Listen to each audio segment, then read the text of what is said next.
அன்பானவர்களே, இந்த காலை வேலைக்காக ஆண்டவரை ஸ்தோத்திரிக்கிறோம். கர்த்தருடைய ஆவியானவர் காயப்பட்டவர்களை கட்டுகிற தேவன், காயப்பட்டுகிற தேவன், குணமாக்குற தேவன்.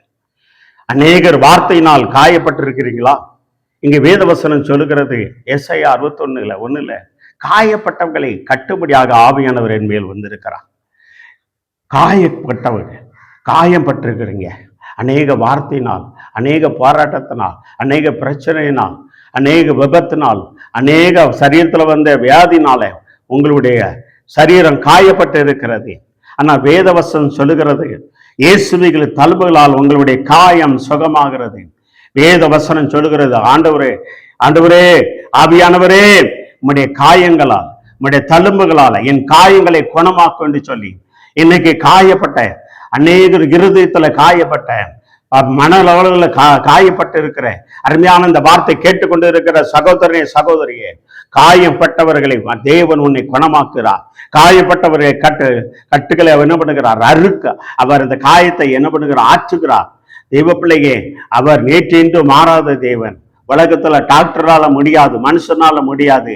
ஐயா, நான் இருதயத்தினாலே காயப்பட்டு இருக்கிறேன், நான் என்ன செய்வேன் ஏது செய்வேன்னு சொல்லி ஒருவேளை கலக்கத்தோடு வேதனோடு இருக்கிறீங்களா?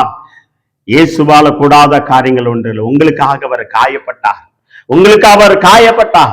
உங்களுடைய காயங்களை குணமாக்கும்படியாக அவர் காயப்பட்டார். தெய்வ பிள்ளையே, நீங்க எந்த மனுஷனாக இருக்கலாம், எந்த ஜாதியாக இருக்கலாம், எந்த மதக்காரங்களா இருக்கலாம், சர்வ லோகத்தினுடைய காயங்களை குணமாக்கும்படியாக தான் ஆண்டவர் இந்த உலகத்துல அவர் காயங்களை அவர் ஏற்றுக்கொண்டார்.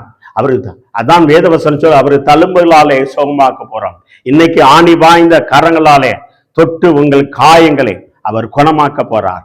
அவர் நேற்று இன்று மாறாத தேவன், மனமுருக்கமுள்ள தேவன், மன்னிக்கிற தேவன். எல்லாமே அவர் படைத்தது தான். ஆனா அன்னைக்கு அநேகருக்கு அது தெரியாது. பிள்ளைங்க, பிசாசு உங்களை வஞ்சித்து விட்டு, நான் தான் உங்களை தவப்பேன், நான் தான் உங்களை படைச்சோன்னு சொல்லி ஏமாத்திட்டு இருக்கான். ஆனா உங்களை படைச்சவர் தான் உங்களுக்காக ஜீவனை கொடுத்தார். அவர் ஆணிகளாலே, கையில் ஆணிகளால் அடிக்கப்பட்டார், காலையில் அடிக்கப்பட்டார்.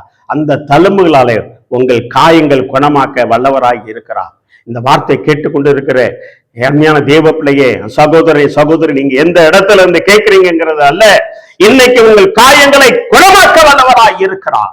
எப்பேற்பட்ட காயங்களாக இருந்தாலும் சரி, யாரு காயப்படுத்தினாலும் சரி, சரீரத்தில் வந்த காயங்களா இருந்தாலும் சரி, அவர் இயேசுவின் தழும்புகளாலே உங்கள் காயங்கள் குணமாக போகிறது. கலங்காதே, ஐயோ என் இருதயம் காயப்பட்டு இருக்கிறது என்று சொல்லி வேதனையோடு இருக்கிறாயா?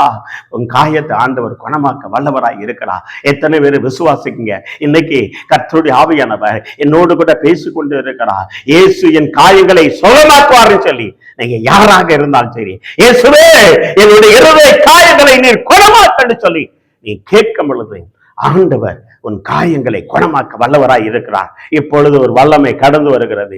ஜெப சிவமா, ஆண்டவரே சோத்திரம்ப்பா, எந்தெந்த மனிதர்கள் காயப்பட்டு இருக்கிறார்களோ ஆண்டவரே, அந்த பிள்ளைகளை உடைய காயங்களாலே, உடைய தழும்புகளாலே அந்த காயங்களை சொச்சமாக்குவீராக.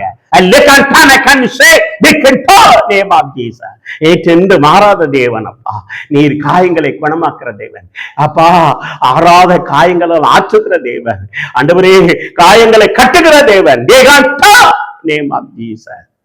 நீர் காயங்களை குணமாக்குறதுக்கா சோத்திரம்.